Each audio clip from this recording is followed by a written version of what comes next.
ಕೇಳುಗರಿಗೆ ನಮಸ್ಕಾರ. ನಮ್ಮ ಇಂದಿನ ಆರೋಗ್ಯ ಕಾರ್ಯಕ್ರಮದಲ್ಲಿ ಆಯುರ್ವೇದದಲ್ಲಿ ರಸಾಯನ ಚಿಕಿತ್ಸೆಯ ಬಗ್ಗೆ ಮಾತನಾಡಲಿದ್ದೇವೆ. ಆಯುರ್ವೇದದಲ್ಲಿ ರಸಾಯನ ಚಿಕಿತ್ಸೆಯ ಮಾಹಿತಿಯನ್ನ ನೀಡಲಿಕ್ಕೆ ನಮ್ಮೊಂದಿಗಿದ್ದಾರೆ ಶ್ರೀ ಧರ್ಮಸ್ಥಳ ಮಂಜುನಾಥೇಶ್ವರ ಆಯುರ್ವೇದ ಕಾಲೇಜು, ಆಸ್ಪತ್ರೆ ಮತ್ತು ಸಂಶೋಧನಾ ಕೇಂದ್ರ ಉಡುಪಿಯ ಕಾಯ ಚಿಕಿತ್ಸಾ ವಿಭಾಗದ ಸಹಾಯಕ ಪ್ರಾಧ್ಯಾಪಕರಾಗಿರುವಂತಹ ಡಾಕ್ಟರ್ ಶೈಲೇಶ್ ವೈ ಆಚಾರ್ಯ. ಡಾಕ್ಟರ್, ಕಾರ್ಯಕ್ರಮಕ್ಕೆ ಆತ್ಮೀಯವಾದ ಸ್ವಾಗತ. ಆಯುರ್ವೇದದಲ್ಲಿ ರಸಾಯನ ಚಿಕಿತ್ಸೆ ಅಂತ ಹೇಳುವಂತಹ ಮಾತುಗಳು ಕೇಳಿ ಬರ್ತಾ ಇವೆ. ರಸಾಯನ ಚಿಕಿತ್ಸೆಯ ಬಗ್ಗೆ ಮಾಹಿತಿಯನ್ನ ಕೊಡಬಹುದಾ? ಆಯುರ್ವೇದ ಶಾಸ್ತ್ರವನ್ನು ನೋಡಿದಾಗ ಪ್ರಮುಖ 8 ಭಾಗಗಳಾಗಿ ಇದನ್ನು ವಿಂಗಡಿಸಬಹುದು. ಇದನ್ನು ಅಷ್ಟಾಂಗ ಆಯುರ್ವೇದ ಅಂತಲೂ ಹೇಳ್ಬೋದು. ಈ ಅಷ್ಟಾಂಗ ಆಯುರ್ವೇದದಲ್ಲಿ ರಸಾಯನ ಚಿಕಿತ್ಸೆಯು ಒಂದು ಪ್ರಮುಖ ಅಂಗ ಅಂತ ನಾವು ಹೇಳ್ಬೋದು. ಆಯುರ್ವೇದದ ಒಂದು ಧ್ಯೇಯ ವಾಕ್ಯವನ್ನು ನೋಡಿದಾಗ ಸ್ವಾಸ್ಥ್ಯ ರಕ್ಷಣಂ ಅಂತ ಹೇಳಿದ್ದಾರೆ. ಅಂತ ಹೇಳಿದ್ರೆ ಆರೋಗ್ಯವಂತನ ಆರೋಗ್ಯ ರಕ್ಷಣೆಯೇ ಇದರ ಮೂಲ ಉದ್ದೇಶ ಹಾಗೂ ರೋಗದ ಒಂದು ಉಪಶಮನ. ಈ 2 ಮಜಲುಗಳಲ್ಲಿಯೂ ರಸಾಯನ ಚಿಕಿತ್ಸೆಯು ಒಂದು ಉತ್ತಮ ಪಾತ್ರ ವಹಿಸಿದೆ ಅಂತ ಹೇಳ್ಬೋದು. ಹಾಗಾದ್ರೆ ಇದರ ವ್ಯಾಖ್ಯಾನವನ್ನು ನೋಡಿದಾಗ ರಸ ಅಯನ, ರಸ ಅಂತ ಹೇಳಿದ್ರೆ ಜೀವರಸ, ಅಯನ ಅಂತ ಹೇಳಿದ್ರೆ ನಿರಂತರವಾದ ಚಲನೆ. ಈ ಜೀವರಸವು ನಿರಂತರವಾಗಿ ಚಲಿಸುವಂತೆ ಮಾಡಿ ಆಯಾಯ ಅಂಗಕೋಶಗಳಿಗೆ ತಲುಪಿ ಅದರ ಪೋಷಣೆಯನ್ನು ಮಾಡುವಂತದ್ದು ರಸಾಯನ ಚಿಕಿತ್ಸೆ ಅಂತ ಹೇಳ್ಬಹುದು. ಹಾಗಾದ್ರೆ ಇದರ ಒಂದು ಉದಾಹರಣೆ ಕೊಡ್ಬೋದಾ ಅಂತ ಕೇಳಿದ್ರೆ, ದೇಹದ ಪ್ರತಿಯೊಂದು ಅಂಗಾಂಗಗಳನ್ನು ಪೋಷಿಸಿ ಅದನ್ನು ಪುನಶ್ಚೇತನಗೊಳಿಸಿ ದೀರ್ಘಾಯುಷ್ಯವನ್ನು ಹೆಚ್ಚಿಸುವಲ್ಲಿ ಹಾಗೂ ಆರೋಗ್ಯಯುತವಾಗಿ ದೀರ್ಘಾಯುಷ್ಯವನ್ನು ಪಡೆಯುವಲ್ಲಿ ಇದು ಒಂದು ಕ್ಷಮತೆಯನ್ನು ಪಡೆದುಕೊಂಡಿದೆ. ಹೇಗಂತ ಹೇಳಿದ್ರೆ, ಒಂದು ರೋಗ ನಿರೋಧಕ ಶಕ್ತಿಯನ್ನು ಹೆಚ್ಚಿಸುವಲ್ಲಿ, ಮಾನಸಿಕ ಸದೃಢತೆಯನ್ನು ಪಡೆಯುವಲ್ಲಿ ಹಾಗೂ ದೇಹದ ಪುಷ್ಟಿಯನ್ನು ಪಡೆಯುವಲ್ಲಿಯೂ ಈ ರಸಾಯನ ಚಿಕಿತ್ಸೆಯು ಉತ್ತಮ ಕಾರ್ಯ ನಿರ್ವಹಿಸುತ್ತದೆ. ಹಾಗಾದರೆ ಡಾಕ್ಟರ್, ರಸಾಯನ ಚಿಕಿತ್ಸೆಯಲ್ಲಿ ವಿವಿಧ ಪ್ರಕಾರಗಳು ಇದೆಯಾ?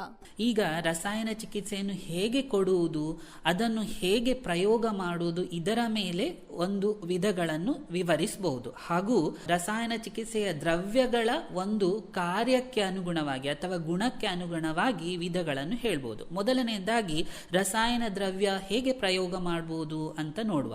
2 ವಿಧಾನಗಳಲ್ಲಿ ರಸಾಯನ ಚಿಕಿತ್ಸೆಯನ್ನು ನೀಡಬಹುದು. ಮೊದಲನೆಯದಾಗಿ ಕುಟಿ ಪ್ರಾವೇಶಿಕ ರಸಾಯನ ವಿಧ ಅಂತ ಹೇಳ್ತಾರೆ.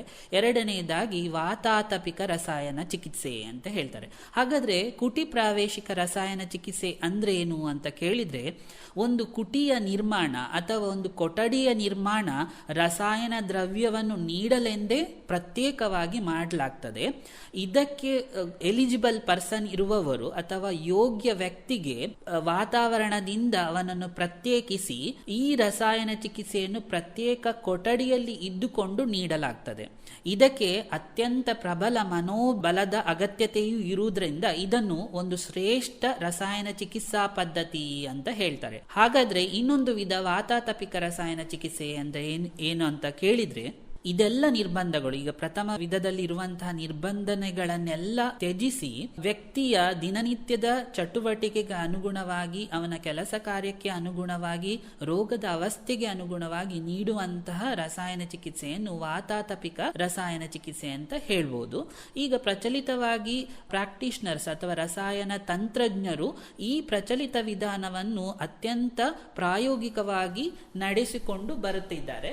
ಇನ್ನೊಂದು ವಿಧದಲ್ಲಿ ಎರಡನೇ ವಿಧ ಅಂತ ಹೇಳಿದ್ರೆ ರಸಾಯನ ಚಿಕಿತ್ಸೆಯ ಗುಣಗಳಿಗೆ ಅನುಗುಣವಾಗಿ ನೀಡುವಂತಹ ರಸಾಯನ ಚಿಕಿತ್ಸೆ ಅಂತ ನೋಡಿದ್ರೆ ಹಲವಾರು ವಿಧಗಳಲ್ಲಿ ನಾವು ಹೇಳ್ಬೋದು. ಉದಾಹರಣೆಗಾಗಿ ಆಹಾರ ರೂಪಿ ರಸಾಯನ ಅಂತ ಹೇಳ್ತಾರೆ. ಕೆಲವು ಆಹಾರ ದ್ರವ್ಯಗಳೇ ರಸಾಯನದ ಗುಣವನ್ನು ಹೊಂದಿರುವುದರಿಂದ ಅದನ್ನು ಆಹಾರ ರೂಪಿ ರಸಾಯನ ಅಂತ ಹೇಳ್ಬೋದು. ಉದಾಹರಣೆಗಾಗಿ ಆಕಳಿನ ಹಾಲು, ಆಕಳಿನ ತುಪ್ಪ ಇವುಗಳನ್ನು ನಿತ್ಯ ಸೇವನೆಯ ದ್ರವ್ಯಗಳು ಅಂತ ಪಟ್ಟಿಯಲ್ಲಿ ಸೇರಿಸಲಾಗಿದೆ. ಯಾಕಂತ ಹೇಳಿದ್ರೆ ದಿನನಿತ್ಯಕ್ಕೆ ಶರೀರಕ್ಕೆ ಬೇಕಾಗುವ ಎಲ್ಲ ಅಂಶಗಳು ಈ ದ್ರವ್ಯಗಳಲ್ಲಿ ಇರುವುದರಿಂದ ಇದನ್ನು ಆಜಸ್ರಿಕ ರಸಾಯನ ಅಂತನೂ ಕರೆಯಬಹುದು. ಎರಡನೇದಾಗಿ ಔಷಧ ರೂಪಿ ರಸಾಯನ. ಔಷಧ ರೂಪಿ ರಸಾಯನ ಅಂತ ಹೇಳಿದ್ರೆ ಕೆಲವು ಔಷಧ ದ್ರವ್ಯಗಳಿಗೆ ಈ ರಸಾಯನ ಗುಣಗಳು ಇರುವುದರಿಂದ ಇವುಗಳನ್ನು ಔಷಧ ರೂಪಿ ರಸಾಯನ ಅಂತ ಹೇಳ್ಬೋದು. ಉದಾಹರಣೆಗೆ ಹೇಳ್ಬೇಕಾದ್ರೆ ಕೆಲವು ಕಾಯಿಲೆಗೆ ಅನುಗುಣವಾದ ರಸಾಯನ ದ್ರವ್ಯಗಳು, ಇದನ್ನು ವ್ಯಾಧಿ ಪ್ರತ್ಯನಿಕ ರಸಾಯನ ಅಂತನೂ ಹೇಳ್ತಾರೆ. ಮೂರನೆಯದಾಗಿ ಪಂಚಕರ್ಮ ರೂಪಿ ರಸಾಯನ. ಕೆಲವು ಪಂಚಕರ್ಮ ಚಿಕಿತ್ಸೆಗಳು, ಉದಾಹರಣೆಗಾಗಿ ನಸ್ಯಕರ್ಮ ಇರ್ಬೋದು, ಬಸ್ತಿ ಚಿಕಿತ್ಸೆ ಇರ್ಬೋದು, ಇವುಗಳನ್ನು ಅಡ್ಮಿನಿಸ್ಟ್ರೇಷನ್ ಮಾಡುವುದರಿಂದ ಶರೀರಕ್ಕೆ ಒಂದು ರಸಾಯನದ ಪರಿಣಾಮ ಬೀರ್ತದೆ. ಆದ್ರಿಂದ ಈ ಪಂಚಕರ್ಮ ಚಿಕಿತ್ಸೆಗಳನ್ನು ಪಂಚಕರ್ಮ ರೂಪಿ ರಸಾಯನ ಅಂತ ಹೇಳ್ತಾರೆ. ಕೊನೆಯದಾಗಿ ಆದ್ರವ್ಯಭೂತ ರಸಾಯನ. ಆದ್ರವ್ಯಭೂತ ರಸಾಯನ ಅಂದರೆ ಏನು ಅಂತ ಹೇಳಿದ್ರೆ, ದ್ರವ್ಯದ ಉಪಯೋಗ ಇಲ್ಲದೆ ಬರೀ ಕೆಲವು ಚರ್ಯಗಳಿಂದ ಮಾಡುವಂತಹ ರಸಾಯನ ಚಿಕಿತ್ಸೆ. ಇದು ಮನಸ್ಸಿನ ಮೇಲೆ ಪರಿಣಾಮ ಬೀರಿ ಮನಸ್ಸಿಗೂ ಒಂದು ರಸಾಯನದ ಎಫೆಕ್ಟ್ ಆಗ್ತದೆ ಅಂತ ಹೇಳ್ತಾರೆ. ಉದಾಹರಣೆಗೆ ನೋಡುವುದಾದ್ರೆ ಆಚಾರ ರಸಾಯನ ಅಥವಾ ಸದ್ವೃತ್ತಗಳು. ಇಲ್ಲಿ ಆಚಾರ ಅಂತ ಹೇಳಿದ್ರೆ ಏನು ಅಂತ ಕೇಳಿದ್ರೆ, ಶಾಸ್ತ್ರದಲ್ಲಿ, ಶಿಕ್ಷಣದಲ್ಲಿ ಹಾಗೂ ಸಮಾಜದಲ್ಲಿ ವಿವರಿಸಿದಂತಹ ಸತ್ಕರ್ಮಗಳನ್ನು ಮಾಡುವುದರಿಂದವೇ ಒಂದು ರಸಾಯನದ ಎಫೆಕ್ಟ್ ಶರೀರದಲ್ಲಿ ಅಥವಾ ಮನಸ್ಸಿನಲ್ಲಿ ಆಗ್ತದೆ. ಅದಕ್ಕೆ ಆಚಾರ ರಸಾಯನ ಅಂತ ಹೇಳ್ತಾರೆ. ಮೇಧ್ಯ ರಸಾಯನಗಳ ಬಗ್ಗೆ ತುಂಬಾ ಉಲ್ಲೇಖಗಳು ಅಥವಾ ನಮ್ಮ ಪ್ರಾಕ್ಟೀಸ್ ಅಲ್ಲಿ ನಾವು ಕಾಣ್ತೇವೆ. ಉದಾಹರಣೆಗಾಗಿ ಸ್ಮರಣ ಶಕ್ತಿಗೆ ಬೇಕಾಗಿರುವಂತಹ ರಸಾಯನ ದ್ರವ್ಯಗಳು ಹಾಗೂ ನೆನಪಿನ ಶಕ್ತಿ ಹಾಗೂ ಮೇಧ ಶಕ್ತಿಯನ್ನು ಪುನಶ್ಚೇತನಗೊಳಿಸುವಂತಹ ರಸಾಯನ ದ್ರವ್ಯಗಳು ಇದೆ. ಉದಾಹರಣೆಗೆ ಹೇಳಬೇಕಾದ್ರೆ ಶಂಖಪುಷ್ಪಿ ಇರಬಹುದು, ಗುಡುಚಿ ಅಥವಾ ನಮ್ಮ ಅಮೃತ ಬಳ್ಳಿ ಇರಬಹುದು, ಅಥವಾ ಎಷ್ಟಿಮಧು ಇರಬಹುದು, ಹಾಗೂ ಬ್ರಾಹ್ಮಿ ಅಂತ ಹೇಳ್ತೇವೆ, ಒಂದೆಲಗ ಅಂತ ಹೇಳ್ತೇವೆ. ಇವೆಲ್ಲ ದ್ರವ್ಯಗಳು ಮೇಧ್ಯ ರಸಾಯನವಾಗಿ ಪರಿಣಾಮ ಬೀರ್ತದೆ. ಹೀಗೆ 10 ಹಲವು ಗುಣಗಳಿಗೆ ಅನುಸಾರವಾಗಿ ರಸಾಯನ ದ್ರವ್ಯಗಳ ಪ್ರಯೋಗ ಹಾಗೂ ಉಲ್ಲೇಖಗಳು ಆಯುರ್ವೇದದಲ್ಲಿ ಇದೆ. ಹಾಗೆ ಡಾಕ್ಟರ್, ರಸಾಯನ ಚಿಕಿತ್ಸೆಯ ವಿವಿಧ ಪ್ರಕಾರಗಳನ್ನ ತಿಳಿಸಿದ್ರಿ, ಆದ್ರೆ ಇದನ್ನ ಯಾರಿಗೆ ಕೊಡಬಹುದು ಅಂತ ಹೇಳುವುದನ್ನ ನಮ್ಮ ಕೇಳುಗರಿಗೆ ಹೇಳ್ಬೋದಾ? ರಸಾಯನ ದ್ರವ್ಯವು ಒಂದು ಅಂಗಾಂಶವನ್ನು ಪೋಷಿಸಿ ಪುನಶ್ಚೇತನ ಮಾಡುವುದರಿಂದ ಮಕ್ಕಳಿಂದ ಮೊದಲುಗೊಂಡು ವೃದ್ಧಾಪ್ಯದವರೆಗೂ ನಾವು ರಸಾಯನ ಚಿಕಿತ್ಸೆಯನ್ನು ಕೊಡುತ್ತೇವೆ. ಆದರೆ ಇಲ್ಲಿ ಒಂದು ಅಂಶವನ್ನು ನೆನಪಿಟ್ಕೊಳ್ಬೇಕಂತ ಹೇಳಿದ್ರೆ, ವ್ಯಕ್ತಿಯ ಒಂದು ವಯಸ್ಸು, ಆತನ ಜೀರ್ಣಶಕ್ತಿ, ಆತನ ಮನಸ್ಸಿನ ಕ್ಷಮತೆ, ದೇಹದ ಕ್ಷಮತೆ ಹಾಗೂ ರೋಗದ ಪ್ರಕಾರ ಹಾಗೂ ರೋಗದ ಅವಸ್ಥೆಗಳನ್ನು ಎಲ್ಲವನ್ನು ನೋಡಿಕೊಂಡು ರಸಾಯನ ತಂತ್ರಜ್ಞರ ಮುಖತಃ ಭೇಟಿಯಿಂದ ಮಾತ್ರ ಈ ರಸಾಯನ ಚಿಕಿತ್ಸೆಯನ್ನು ಪಡೆಯಬಹುದು ಅಂತ ನಾನು ಹೇಳ್ಬೋದು. ಇನ್ನು ಕೆಲವೊಂದು ವಿಧಾನಗಳಲ್ಲಿ, ಉದಾಹರಣೆಗಾಗಿ ಈಗಾಗಲೇ ತಿಳಿಸಿದ ವಿಧಾನ, ಕುಟಿ ಪ್ರಾವೇಶಿಕ ರಸಾಯನದಲ್ಲಿ ಅತ್ಯಂತ ಪ್ರಬಲ ಮನೋಬಲ ಬೇಕಾಗಿರುವ ಕಾರಣ ಪೂರ್ವ ವಯಸ್ಸಿ, ಮಧ್ಯವ ಇವರಿಗೆ ಮಾತ್ರ ಇದು ಯೋಗ್ಯವಾಗಿದೆ, ಅಂದ್ರೆ ಮಧ್ಯ ವಯಸ್ಸಿನವರಿಗೆ ಮಾತ್ರ ಕೊಡಬಹುದು ಅಂತ ಕೆಲವು ವಿಧಗಳಲ್ಲಿ ಒಂದು ರಿಸ್ಟ್ರಿಕ್ಷನ್ಸ್ ಅನ್ನು ಹಾಕಿದ್ದಾರೆ. ಹಾಗೆ ಡಾಕ್ಟರ್, ಕಳೆದ 10 ವರ್ಷಗಳಿಂದ ನೀವು ಈ ಒಂದು ರಸಾಯನ ಚಿಕಿತ್ಸಾ ವಿಭಾಗದಲ್ಲಿ ನೀವು ಕಾರ್ಯವನ್ನ ನಿರ್ವಹಿಸ್ತಾ ಇದ್ದೀರಾ. ಹಾಗಿರುವಾಗ ರಸಾಯನ ಚಿಕಿತ್ಸೆಯಲ್ಲಿ ನಿಮ್ಮ ಅನುಭವಗಳೇನು? ರಸಾಯನ ಚಿಕಿತ್ಸೆಯಲ್ಲಿ ಕಂಡುಕೊಂಡ ಒಂದು ಪರಿಣಾಮ ಅಥವಾ ಒಂದು ಲಾಭ ಏನು ಅಂತ ಹೇಳಿದ್ರೆ, ವ್ಯಕ್ತಿಯ ಔಷಧಿ ತೆಗೆದುಕೊಳ್ಳುವ ಸಾಮರ್ಥ್ಯ ಅಥವಾ ಸಹಿಷ್ಣುತೆಗೆ ಅನುಸಾರವಾಗಿ ರಸಾಯನ ದ್ರವ್ಯವನ್ನು ಗರಿಷ್ಠ ಮಾತ್ರದಲ್ಲಿ ಕೊಡುವುದರಿಂದ ಕಡಿಮೆ ಅವಧಿಯಲ್ಲಿ ಉತ್ತಮ ಲಾಭ ಅಥವಾ ಉತ್ತಮ ಪರಿಣಾಮವನ್ನು ನಾವು ಕಂಡುಕೊಂಡಿದ್ದೇವೆ. ಇದು ಎಲ್ಲಾ ತರದ ಕಾಯಿಲೆಗಳಲ್ಲೂ ನಾವು ಪ್ರಯೋಗವನ್ನು ಮಾಡಬಹುದು.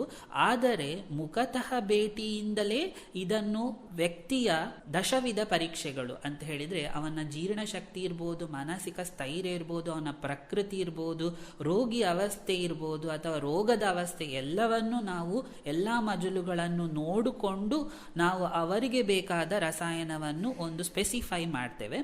ಸಾಮಾನ್ಯ ಕಾಯಿಲೆಯಿಂದ ಮೊದಲುಗೊಂಡು, ಉದಾಹರಣೆಗಾಗಿ ಬೆನ್ನು ನೋವಿನ ಸಮಸ್ಯೆ ಅಂತ ಹೇಳಿದ್ರೆ ಡಿಸ್ಕ್ ಪ್ರಾಬ್ಲಮ್ ಇರಬಹುದು, ಅಲರ್ಜಿಗಳಿರ್ಬೋದು, ಅಸ್ತಮ ಇರ್ಬೋದು, ಜೀರ್ಣಶಕ್ತಿಯ ಸಮಸ್ಯೆ ಇರ್ಬೋದು, ಕಿಡ್ನಿಯ ಸಮಸ್ಯೆ ಇರ್ಬೋದು, ಗಂಟು ನೋವಿನ ಸಮಸ್ಯೆ ಇರ್ಬೋದು, ಹಾಗೆ ಗಂಭೀರ ಕಾಯಿಲೆಗಳಾದ ಪಕ್ಷಾಘಾತದಂತಹ ಕಾಯಿಲೆಗಳಿಗೂ ನಾವು ಆಯುರ್ವೇದದಲ್ಲಿ ರಸಾಯನ ಚಿಕಿತ್ಸೆಯನ್ನು ನೀಡಿ ಉತ್ತಮ ಪರಿಣಾಮವನ್ನು ಪಡೆದುಕೊಂಡಿದ್ದೇವೆ. ಜನರಲ್ಲಿ ಆಯುರ್ವೇದ ಅಂತ ಹೇಳಿದ್ರೆ ಪಥ್ಯಗಳನ್ನ ನಾವು ಅನುಸರಿಸಲೇಬೇಕು ಅಂತ ಹೇಳುವ ಒಂದು ಮನಸ್ಥಿತಿ ಇದೆ.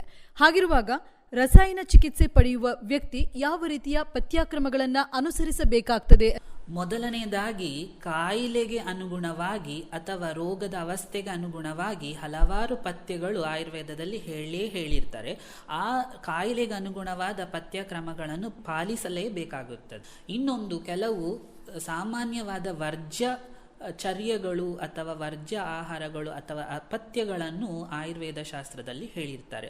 ಉದಾಹರಣೆಗಾಗಿ ಅತಿಯಾದ ಭೋಜನ ಅಥವಾ ಅತಿಯಾದ ಎಣ್ಣೆಯಲ್ಲಿ ಕರಿದ ಪದಾರ್ಥಗಳು, ಜೀರ್ಣವಾಗದೆ ನಂತರ ಇನ್ನೊಂದು ಆಹಾರವನ್ನು ಸೇವಿಸಿರುವಂಥದ್ದು, ವಿಪರೀತವಾದ ಆಹಾರ ಸೇವನೆ, ಇವೆಲ್ಲವೂ ಒಂದು ಅಪಥ್ಯ ವರ್ಗಕ್ಕೆ ಸೇರಿರ್ತದೆ. ಇನ್ನು ಕೆಲವು ಚರ್ಯಗಳು, ಉದಾಹರಣೆಗಾಗಿ ರಾತ್ರಿ ನಿದ್ರೆ ಬಿಟ್ಟು ಹಗಲಲ್ಲಿ ಮಲಗುವಂಥದ್ದು, ಅತಿಯಾದ ವ್ಯಾಯಾಮ, ತಮ್ಮ ಕ್ಷಮತೆಗೆ ಮೀರಿದ ವ್ಯಾಯಾಮವನ್ನು ಮಾಡುವಂಥದ್ದು, ಅತಿಯಾದ ಚಿಂತೆ, ಮಾನಸಿಕ ವ್ಯಥೆಗಳು, ಇವೆಲ್ಲವೂ ಒಂದು ಅಪಥ್ಯ ವರ್ಗಕ್ಕೆ ಸೇರಿದೆ ಅಂತ ಹೇಳ್ಬೋದು. ಕೊನೆಯದಾಗಿ ಹೇಳುವುದಾದ್ರೆ, ಕೇಳುಗರಿಗೆ ರಸಾಯನ ಚಿಕಿತ್ಸೆಯ ಸಂಬಂಧಿತ ಕಿವಿ ಮಾತನ್ನು ಹೇಳಲು ಬಯಸ್ತೀರಾ? ರಸಾಯನ ಚಿಕಿತ್ಸೆಯು ಅಷ್ಟಾಂಗ ಆಯುರ್ವೇದದ ಒಂದು ಪ್ರಮುಖ ಅಂಗ ಅಂತ ಹೇಳ್ಬೋದು. ಅತಿ ಪ್ರಾಚೀನ ಭಾರತೀಯ ವೈದ್ಯ ಪದ್ಧತಿಯಾದ ಈ ರಸಾಯನ ಚಿಕಿತ್ಸೆಯು ಜನಸಾಮಾನ್ಯರಲ್ಲಿ ಅರಿವು ಇದರ ಬಗ್ಗೆ ಅತಿ ಕಡಿಮೆ ಅಂತ ನಾನು ಹೇಳ್ಬೋದು. ಆದರೆ ತಜ್ಞ ಆಯುರ್ವೇದ ರಸಾಯನ ತಂತ್ರಜ್ಞರಲ್ಲಿ ತಮ್ಮ ಸಮಸ್ಯೆಗೆ, ಆರೋಗ್ಯ ಸಮಸ್ಯೆ ಇರಬಹುದು ಅಥವಾ ಆರೋಗ್ಯಯುತವಾದ ದೀರ್ಘಾಯುಷ್ಯವನ್ನು ಪಡೆಯಲು ಇಚ್ಛಿಸುವಂಥವರು ತಮ್ಮ ಯಾವುದೇ ಆರೋಗ್ಯ ಸಮಸ್ಯೆಗೆ ತಜ್ಞ ಆಯುರ್ವೇದ ರಸಾಯನ ತಂತ್ರಜ್ಞರಲ್ಲಿ ಬಂದು ಮುಖತಃ ಭೇಟಿಯಿಂದ ತಮ್ಮ ಸಮಸ್ಯೆಗೆ ಪರಿಹಾರವನ್ನು ಕಂಡುಕೊಳ್ಬಹುದು ಅಂತ ನಾನು ಈ ಸಂದರ್ಭದಲ್ಲಿ ಈ ಮಾಧ್ಯಮದ ಮೂಲಕ ತಮಗೆ ತಿಳಿಸಲು ಇಚ್ಛಿಸುತ್ತೇನೆ. ನಿಮ್ಮ ಆಸ್ಪತ್ರೆಯಲ್ಲಿ ನೀವು ನೀಡುವಂತಹ ರಸಾಯನ ಚಿಕಿತ್ಸಾ ಕ್ರಮದ ಬಗ್ಗೆ ನಮ್ಮ ಕೇಳುಗರಿಗೆ ಮಾಹಿತಿಯನ್ನ ನೀಡಬಹುದಾ?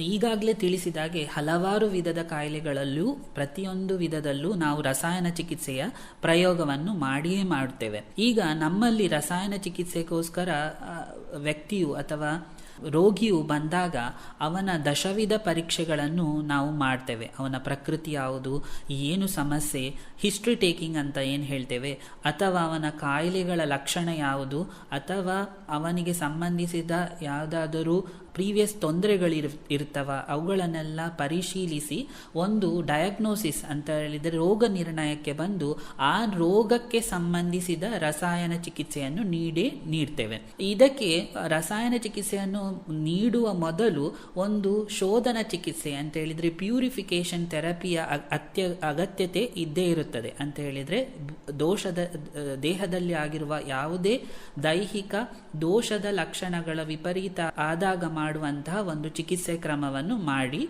ನಂತರ ರಸಾಯನ ಚಿಕಿತ್ಸೆಯನ್ನು ವ್ಯಕ್ತಿಯ ಸಹಿಷ್ಣುತೆಗೆ ಅನುಸಾರವಾಗಿ ಅದನ್ನು ಒಂದು ನಿರ್ದಿಷ್ಟ ಸಮಯಕ್ಕೆ ನೀಡಿ ಪರಿಣಾಮವನ್ನು ವೀಕ್ಷಿಸಲಾಗ್ತದೆ. ನಮ್ಮ ಇಂದಿನ ಆರೋಗ್ಯ ಕಾರ್ಯಕ್ರಮದಲ್ಲಿ ಆಯುರ್ವೇದದಲ್ಲಿ ರಸಾಯನ ಚಿಕಿತ್ಸೆಯ ಬಗ್ಗೆ ಉತ್ತಮ ಮಾಹಿತಿಯನ್ನ ನೀಡಿದ್ದೀರಿ. ಕಾರ್ಯಕ್ರಮದಲ್ಲಿ ಭಾಗವಹಿಸಿದ್ದಕ್ಕೆ ನಿಮಗೆ ಧನ್ಯವಾದಗಳು.